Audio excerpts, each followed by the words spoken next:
주님 감사드립니다. 마태복음 11장부터 15장까지 예수님에 대한 부인과 배척은 이어지는데요. 참으로 계획적이고 전략적이고 집요하게 간교하게 이루어집니다.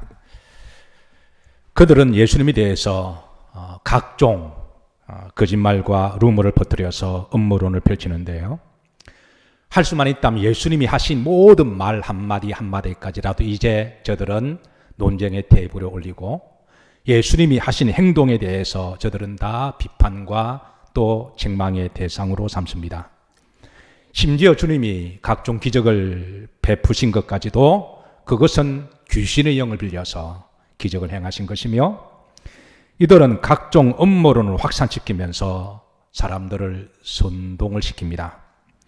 그런데 놀라운 것은 이런 저들의 음모론과 선동이 어떤 사람들에게는 먹힌다는 것이에요. 아직 주님을 잘 알지 못하는 세상 사람들은 주님에 대한 오해와 편견이 점점 더 심해지는데요. 심지어 한때 예수님을 믿었던 사람들조차도 이런 거짓말과 선동이 흔들려서 갈등을 하고 시험을 당하기도 하다가 일부는 점점 주님을 떠나게 되는 그런 현상까지 일어나게 됩니다. 그런데 왜 사람들은 이런 음모론에 쉽게 잘 넘어가고 선동에 잘 넘어가는 것일까요? 아마 그 원인은 사람마다 다 다를 것입니다. 어떤 사람들은 가장 보편적으로 하기 좋은 대답이 잘 몰랐다. 몰라서 그랬다라고 대답하기도 하고요. 어떤 사람은 인간을 존재론적으로 조금 우리가 보게 되면 인간은 누구나 다 원죄의 속성을 가지고 있어서 누구를 칭찬하기보다는 누구를 비판하는 데 귀가 더 솔깃하고요.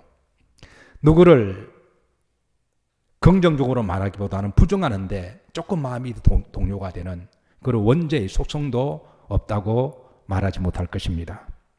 그런가 하면 어떤 사람은 믿음이 약해서 아직 영적으로 내가 분별하지 못해서 내가 말씀을 잘 몰라서 미혹당할 수가 있다라고 그렇게 볼 수도 있습니다. 자, 문제 한 가지 여러분들에게 질문합니다. 여러분들은 음모론에 잘 넘어가시는 편이십니까? 어떠세요? 아마 여기에 대해서 나는 그렇지 않다라고 대답들을 하실 것입니다. 누군가가 여러분을 선동하시면 쉽게 선동이 되는 편이신가요? 아마 그렇지 않다라고 대답하실 거예요. 그런데 만약에 한 개인이 몇 사람이 음모론을 펼치거나 선동을 하게 되면 그렇게 잘 넘어가지는 않을 겁니다. 그런데 여러 집단적으로 아주 거시적으로 아주 전략적이고 또 오랜 시간을 거쳐서 계속 반복적으로 이야기하면서 그렇게 조직적으로 만약에 각종 거짓말과 루머를 통해서 진실인 것처럼 이야기하면 이거는 또 다른 문제겠죠. 그리고 아주 조직적으로 여러 사람들이 그렇게 선동을 한다면 대중 속에서 자기도 모르게 그 분위기 때문에 또 선동을 당하지 않을까요? 그런데 만약에 그들의 그 뒤에는 영적인 사단이 자기 정체를 감추고 뱀처럼 매우 지혜롭게 간교하게 대중적으로 그리고 끈질기게 접근을 한다면 여기에 넘어가지 않을 사람이 얼마가 있을까요? 어쨌든 주님은 당시 많은 사람들이 주님에 대해서 각종 거짓말을 지어내고 그리고 루머를 퍼뜨리고 그리고 각종 음모론을 만들어내고 선동을 당하는 부분에 대해서 사람들이 주님에 대해서 바라보는 시선이 차가워지고 그리고 어떤 사람들은 주님을 볼 때 분노를 하기도 하고 주님을 배척하고 그런 모습을 볼 때 주님은 참으로 안타까운 마음을 가지시면서 이제 오늘 본문에 주님께서는 말씀을 주고 계시는데요. 사실 일반 대중들은 뒤에서 은밀하게 역사하는 마귀의 정체에 대해서는 잘 알지 못합니다. 그래서 주님은 오늘 이런 현상들을 풀어주시면서 15절에 귀 있는 자는 들을지어다 라는 말씀을, 그 이전에 14절까지의 말씀에도 이 말씀은 적용이 되지만, 그리고 오늘 16절 이하의 말씀에도 우리가 그 말씀에도 결코 쉬운 말씀은 아니어서 여러 가지 비유와 또 여러 가지 말씀 속에 어려운 말씀이 있으셔서 주님은 귀 있는 자는 들을지어다 하시고 그리고 이 말씀을 당시 쉽게 비유로 풀어주고 계십니다. 16절입니다. 이 세대를 무엇으로 비유할까? 이 세대를 무엇으로 비유할까? 비유하건대 아이들이 장터에 제동물을 불러 이루기를. 그러니까 아이들이 장터에, 당시 장터는 아고라라고 이야기를 하죠. 당시는 사람들이 어떤 물건을 살 때, 사람들을 만날 때, 그리고 어떤 이야기를 정보를 주고받을 때, 그때는 큰 장터에 모여서 우리나라 5일장, 11장, 15일장처럼 사람들이 모여서 거기에서 물건을 사고 팔기도 하고요. 사람들을 만나기도 하고, 고대에서는 그런 장터가 유일하게 그 장터를 아고라라고 불렀죠. 그래서 거기에서 이제 외부에서 온 사람들에게 외부 소식을 듣기도 하고, 또 정부 관료들은 거기에 나와서 정부를 대신해서 스피커를 말하기도 하고, 사도 바울도 이 아고라에서, 장터에서 복음을 전하는 주요한 장소로 예수님도 이런 사람들 모인 장터에서 주 복음의 장소로 사용하시는데요. 그러다 보니까 아이들이 부모를 따라 딱히 놀 데도 없고, 그러니까 이 장터에 따라서 같이 많이 아이들끼리 만나서 놀기도 했는데요. 그래, 장터의 한쪽 구석에 가면 당시 아이들이 모여서 부모들이 장보고 사람을 만나고 대화를 할 때에 이렇게 노는 모습들을 흔히 볼 수가 있는 일상의 모습이었습니다. 그래서 이 아이들의 장터 놀이 비유는, 우리는 그 장소 환경을 잘 몰라서 조금 어색하지만 당시 사람들은 굉장히 익숙한 그런 모습인데요. 그러니까 주님이 영적 세대 현상을 아이들이 장터에 노는 모습으로 비유하셔서 쉽게 풀어주셨습니다. 자, 그래서 17절에 보시면, 자, 그 아이들이 말하기를, 아이들 이제 놀이 들어가는 거, 아이들 놀이 중에 아이들이 말하기를, 우리가 피를 불어도 너희가 뭘 하지 아니하고 춤추지 아니하고, 우리가 슬피우려도 내가 가슴을 쳐도 너희들이 슬퍼하지 아니한다. 이 아이들의 놀이를 주님은 소개하면서, 당시 아이들이 많이 하는 놀이가 소위 결혼놀이와 그리고 지체놀이였습니다. 아이들끼리 모이면 이성의 호기심도 많고 빨리 커서 결혼하고 싶은 마음에, 여러분들도 어릴 때 다 해보셨죠. 갑순이와 갑돌이를 정하고, 그래서 이제 결혼식 놀이하는, 그래서 그 결혼식의 신랑이 이제 피리를 붑니다. 누군가 결혼식의 신랑으로 놀이가 이렇게 지정이 되면, 그러면 신랑은 피리를 불면 신부는 이제 춤을 추면서 신랑을 기쁘게 맞이하는 게 놀이죠. 그러면 하객들은 얼레리 꼴레리 하면서 또 축하해 주면서 그렇게 놀이를 하는 거예요. 근데 만약에 그런 신랑이 피리를 불었는데 신부가 기뻐하지 않는다면, 그런 신부가, 그거는 상황 파악도 제대로 하지 못한 것이고, 그것은 신랑에 대한 예우가 아닌 거죠. 그리고 신랑과 신부가 결혼식을 하는데 하객들이 기뻐하지 않는다면 이거는 정말 뭔가를 모른다라는 것이죠. 그리고 이제 그 신랑이 나중에는 시체놀이를 합니다. 누군가가 주인공이 되어서 내가 이렇게 죽었다 그러면 다른 사람 아이들은 가슴을 치고 애곡하면서 슬프다 해줘야 되는 것이죠. 주님은 이 말씀을 통해 하시고자 하는 세대의 비유는 피리를 보는 신랑이 예수 그리스도시라는 거예요. 주님이 이 땅에 오셔서 우리를 구원하시기 위해서 복음의 피리를 보셨는데, 그런데 영적으로 무지하고 알아보지 못하는 사람들이 춤추지 아니하고 영접하지 않는 세대다. 영적으로 깨닫지도 못하고 복음을 받아들이지 못하는 어리석은 세대다. 주님이 오셔서 복음이 나팔을 불고 피리를 불면, 나를 위해서, 나를 구원하시기 위해서 우리를 신부 삼아 오셨는데 함께 기뻐하고 즐거워하고 축하하고 영접해야 되는데, 그러지 않은 모습을 세대로 비유하신 것이죠. 그리고 주님은 때가 되셔서 장사하고 돌아가셔야 되는데, 주님이 십자가에 달려 돌아가시면 그 신부와 사람들이 슬퍼하고 애곡하면서 눈물을 흘려야 되는데, 그들은 슬퍼하지도 않고 눈물을 흘리지도 않고 누가 죽었는가 배워, 그러고 누구야? 그러면서 그 영적으로 무지한 세대고 깨닫지도 못하는 세대다. 지금은 주님은 그런 말씀을 하고 계십니다. 그래서 오늘 이 세대를 무엇으로 비유할고, 그것은 무관심한 세대고 그리고 무지한 세대다. 그런데 이런 것을 기가 막히게 이용해서 어떤 사람들이 거짓말로 각종 눈물을 퍼뜨리고 음모론을 퍼뜨려서 예수님에 대해서 더 귀신 들린 자라고 이야기하고, 그리고 배척하게 될 때에, 그리고 누가 선동하면 선동이 되어서 그렇게 해서 주님에 대해서 적대시할 때, 주님은 그 안타까운 마음으로 이 세대가 바로 그런 세대임을 영적으로 풀어주고 계시는데, 사랑하는 성도 여러분, 귀 있는 자는 들으시기를 주의 이름으로 축복합니다. 이것은 오늘 이 시대도 마찬가지입니다. 주님은 우리의 구원주로 오셨는데, 주님은 복음을 외치고 복음을 선포하시는 여전히 많은 사람들이 춤추지도 아니하고 영접하지 아니하고, 주님이 나를 위해 십자가 달려 돌아가셨음에 불구하고 슬퍼하지 아니하고 애곡하지도 아니하는, 영적으로 무지하고 깨닫지 못하고 영접지 못한 세대.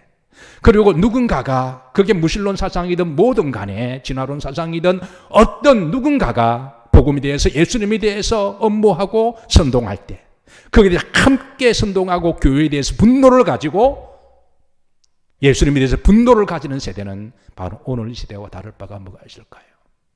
사랑하는 성도 여러분, 우리가 살아가는 오늘 이 시대도 불신앙과 그리고 여러 가지로 미혹하는 세대인데, 영적으로 잘 분별하시고 믿음을 지키시기를 주의 이름으로 축복합니다.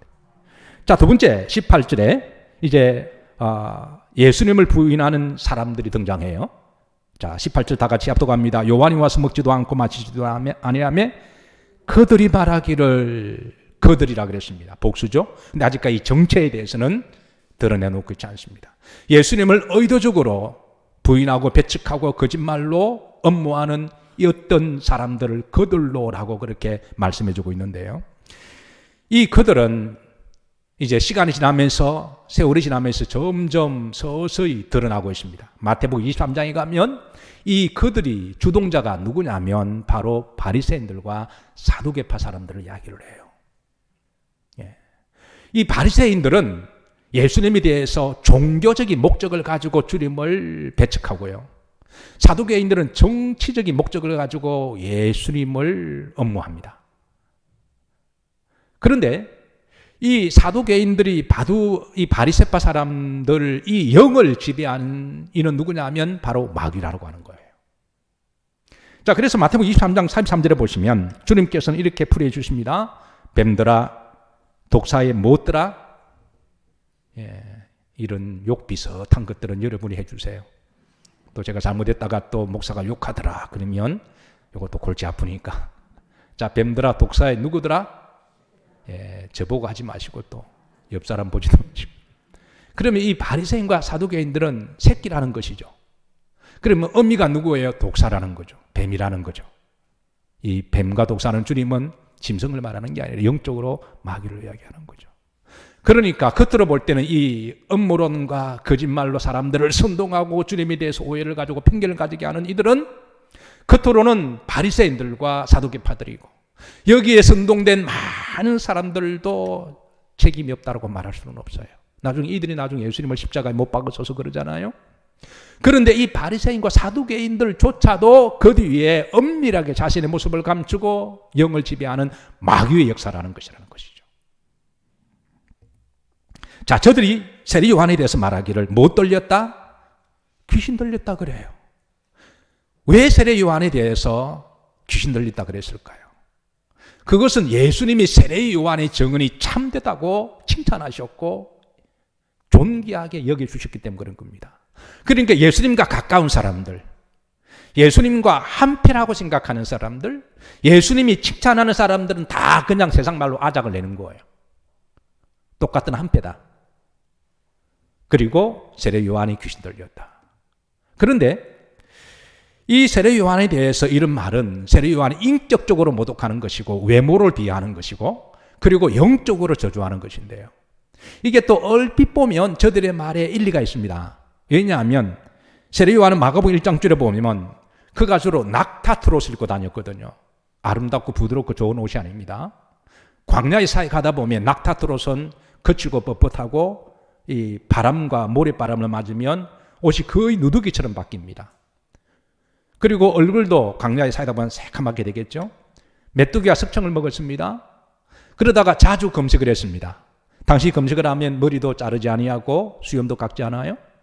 그러니까 보기에 따라 금식하니까 몸도 바짝 마르고 피부도 시커멓고 그리고 옷도 거의 거지옷 누더기 같고 그리고 광야에서 여기 다니면서 금식했으니까 머리 털고 꼭 보기가 귀신처럼 보이는 거죠. 그러니까 얼핏 보면 저들의 말에도 일리가 있어요. 항상 음모론과 룸모를 선동하는 사람들은 1%, 10%의 사실을 팩트를 가지고 나머지 90%를 자의적으로 해석해서 확대 재생산하는데 특징이 있잖아요. 얼핏 보면 이 말도 맞기는 맞아요. 금식하고 이런 모습을 보니까 꼭 귀신같이 광야에 돌아다니니까 저 귀신 들렸다 그러는 거죠. 자, 그런데 저들의 이 비하와 저주는요, 세례 요한의 목적이 아니라 그 다음에 세례 요한을 칭찬하시고 세례 요한의 친구라고 여기는 바로 예수님에 대해서 포커스가 있는 거죠. 그 다음에 19절 보십시다. 저들이 말하기를, 자, 먹기를 탐하고 포도주를 즐기는 사람이다. 먹기를 탐하고 아주 탐욕적인 객을 선 사람이라고 이야기를 하고, 근데 실제로 주님은 먹는 걸 좋아하셨어요. 그리고 죄인들의 친구다. 그러니까 여러분 포도주, 음식 먹는 거 포도주, 주님도 포도주를 마셨으니까 여러분 이거 절대 오해하시면 안 됩니다. 이 포도주는 포도즙을 이야기합니다. 여러분 가급적이면 포도주는 사람이 취하기 위해서 알코올 성분을 넣은 거잖아요. 근데 포도즙은 당시에 물이 귀하니까 음료 대용으로 마신 겁니다. 자연 발효가 되기는 하지만, 그래서 당시 제일 좋은 포도즙은요, 바로 첫 번째 생산한 건데요. 근데 이게 이제 번역상 잘못, 원어가 영어로 잘못 번역이 우리나라 말로 번역되다 보니 이게 이제 와인으로 번역이 되어서 이 포도주가 되고요. 그래서 정말 믿음에 전혀 양심에 끊임없이 포도주를 즐겨하시는 분들 계시면 여러분 다시 한번 심사숙고하시길 바랍니다. 포도즙입니다. 어쨌든 예수님께서는 이제 죄인들과 더불어 먹는 거 좋아하셨고, 그리고 포도즙도 마시고 그렇게 하셨어요. 예수님께서 옳다, 내 그렇게 했다라고 이야기합니다. 그런데 주님께서는 그렇게 하신 목적은 음식이 목적이고 포도즙이 목적이 아니라 죄인들과 친구하셔서 저들의 마음을 열어서 함께 먹음으로, 여러분 먹는 데서 우리 마음이 열리는 거잖아요. 먹으면서 마음이 가까워 마음을 열어서 죄인들을 구원하시기 위해서 주님은 그렇게 하신 거예요. 그런데 저들은 그 목적은 살짝 빼버리고, 예수님은 먹기 좋아하고, 예수를 아는 사람은 아주 탐욕적인 사람이고 죄인들과 같이 다니니까 그 죄인이다, 이렇게 그냥 루머를 버터리니까 듣기에 따라 꼭 그게 맞는 말 같거든요. 그게 사람들이 예수라는 사람은 죄인이다. 예수님께서 이어서 19절 그 다음에 말씀하십니다. 지혜는, 영적 지혜는 그 행한 일로 인하여 옳다함을 얻느니라. 주님은 이 말씀을 통하여 너네들이 저들의 말을 잘 듣는데 그들이 말하는 걸 보지 말고 그들의 행함을 보라는 거예요. 그들이 그동안 어떻게 살았는지. 남을 정죄하고 비판하기는 좋아하지만 그들이 정말 사랑으로 하나님의 자녀답게 살았는지 그 행함으로 말미암아 분별하라고 그렇게 주님께서는 힌트를 주고 계십니다. 귀 있는 자는 들리시기를 주의 이름으로 축복합니다. 그리고 이어서 이제 주님을 배척한 도시들이 나오는데요. 16절부터 19절까지는 개인적으로 몇 사람들이 주님을 의도적으로 부인하고 배척하는 그런 음모론과 선동을 한다면, 이제는 20절부터는 좀 더 거시적으로 지역에 넘어나서 좀 더 조직적으로 도시적으로 그렇게 주님을 배척하는 집단적인 이것들이 확산되기 시작합니다.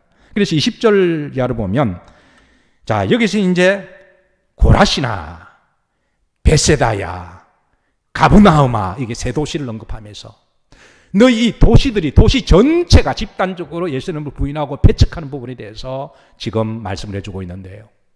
이 세 도시의 공통적인 특징이 있습니다. 그게 20절입니다. 초반절에 보시면 합독합니다. 예수님께서 권능을 가장 많이 행하신 고을들이 회개하지 않은, 이미 이 고을들, 이 마을들은 마음이 닫혔다라는 거예요.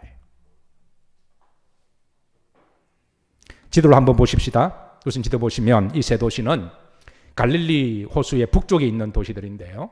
고라신 1번, 2번 베세다, 3번 가버나움입니다. 이 고라신이라고 하는 도시는 마태복음 13장에 씨 뿌리는 비유가 바로 이 고라신에서 하셨고요. 여러분 베세다 그러면 뭐가 떠오르시나요? 오병이요. 그리고 가버나움은 예수님이 고향으로 삼으시고 복음을 헤드코어로 삼으시고 베이스 캠프로 삼으시고 전하셨던 곳입니다. 이 세 고을의 특징은 예수님이 가장 많이 복음을 말씀하시고 사랑과 애정을 가지시고 기적을 많이 베푸신 곳인데요. 이 세 도시가 저들의 음모론과 선동이 되어서 예수님에 대해서 배척하고 화를 내고 주님에 대해서 막 얼굴에 싸우려고 그러니까 주님께서는 화 있을진저 그러면서 이 세 도시에 대해서 말씀해 주고 있습니다. 특별히 이 세 도시 가운데 이제 주님이 가장 많이 활동하신 곳은 바로 가버나움이라는 곳이죠. 그러니까 이들이 이미 마음이 다쳤다. 그동안 조직적으로 오랫동안에 그동안 음모론이 진실이 되어버렸고 선동된 사람들이 많이 있었다라는 거예요. 주님께서는 이 고라시와 베세다에 대해서 그림들이 얘기합니다. 내가 너에게 행한 모든 것을 권능을 두로와 시돈에 행하였더라면 저들이 회개했을 것이다. 그러니까 지금 저들의 심령 상태가 세대가 두로와 시돈보다 더 완악해져 있다는 거죠. 왜냐하면 이미 우리가 가스라이팅이라고 이야기하죠. 계속해서 말을 듣고 반복적으로 조직적으로 거시적으로 하다 보니까 그게 지금 가스라이팅 당한 거예요. 두로와 시돈은 이사야 23장 8절에 보시면 고대에서부터 두로와 시돈이라는 도시는 국제무역 항구 도시로서요 굉장히 부유한 도시였습니다. 그래서 이사야 보시면 이 도시에 대해서 멸류관을 씌우던 자요 상인들을 고관들이요. 그러니까 세계 국제무역 지금 뉴욕 항구로 보시면 되죠. 그래서 그게 상인들은 다 돈을 엄청 벌어서 다 정치하는 사람들이 되고 정치하는 사람들이 또 상인과 연조를 맺어서 다 돈을 그렇게 벌게 되고 멸류관을 씌우고 세상에 존귀한 자들이었던 두로와 시돈. 그래서 두로와 시돈이라 그러면 그 도시는 교만한 도시의 상징이었고 그리고 세속적인 도시의 상징이었습니다. 그런데 그런 도시라고 할지라도 예수님이 내가 고라신과 베세다에 가서 사랑과 애정과 복음을 전했던 것처럼 가서 전했더라면 그들이 회개했을 것이다. 지금 고라시와 베세다니요 얼마나 저들이 선동이 되었는지 영적으로는 이 도시보다 더 완악한 도시가 되었다라는 것이죠. 그리고 이어서 22절 중반절에 보면 내가 너희로 너네 심판날에 두로와 시돈이 너희보다 견디기 쉬우리라. 궁극적인 심판은 지옥을 이야기를 하죠. 물론 이 고라신과 베세다가 흔히 가장 쉽게 하는 말 나중에 보니까 몰라서 그랬다 그렇게 말할 수도 있어요. 가장 보편적으로 몰라서 그랬다 이해는 됩니다만은 그러나 선동당하고 분별하지 못한 것도 책임을 물으신다라는 거예요. 선동하는 사람도 나쁘지만 선동당하는 사람도 그것도 책임이 없다라고 말할 수가 없는 거죠. 그래서 주님께서는 심판이 있을 것이다.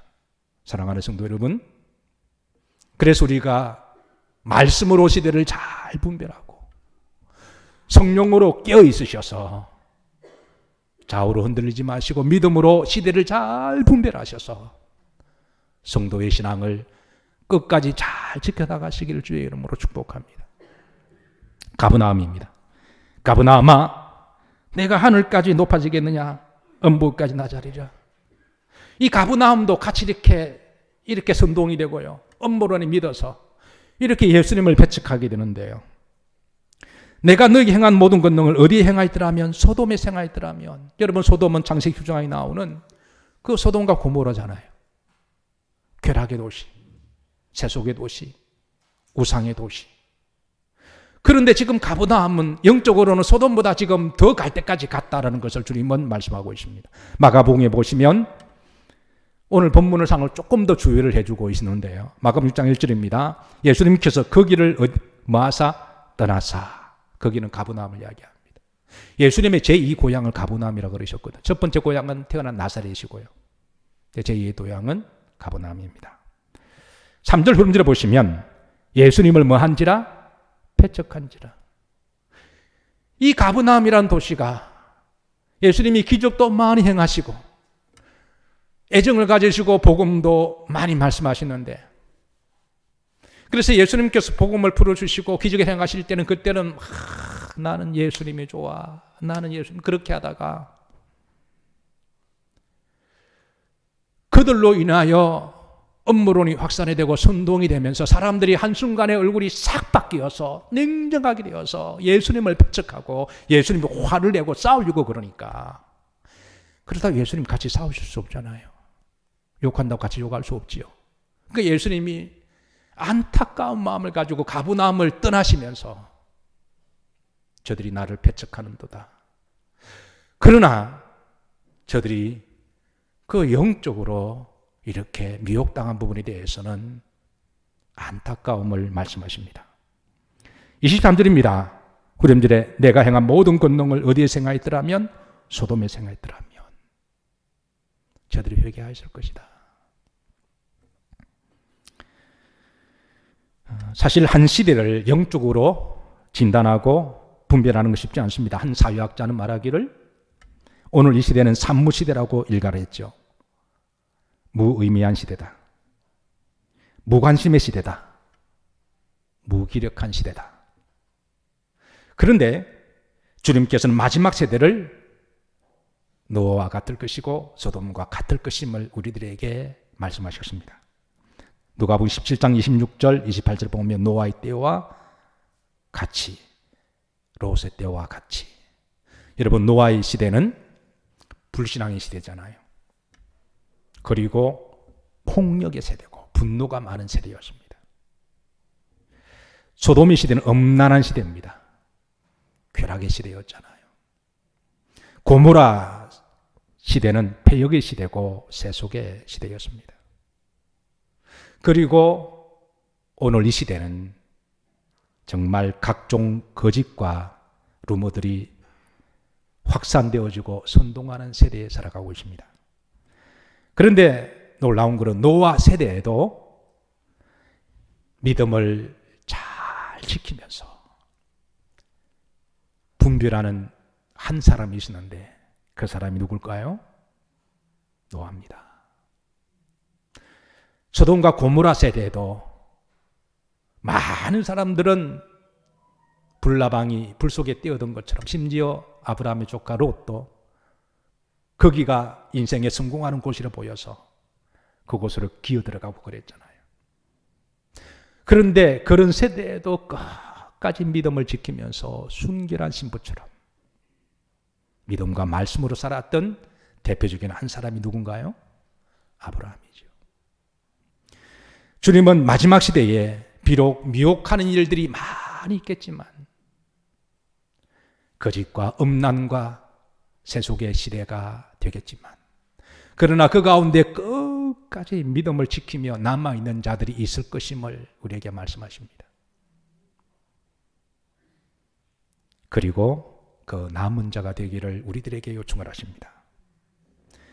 오직 말씀으로 시대를 잘 분별하며 성령의 능력으로 거룩성을 지키며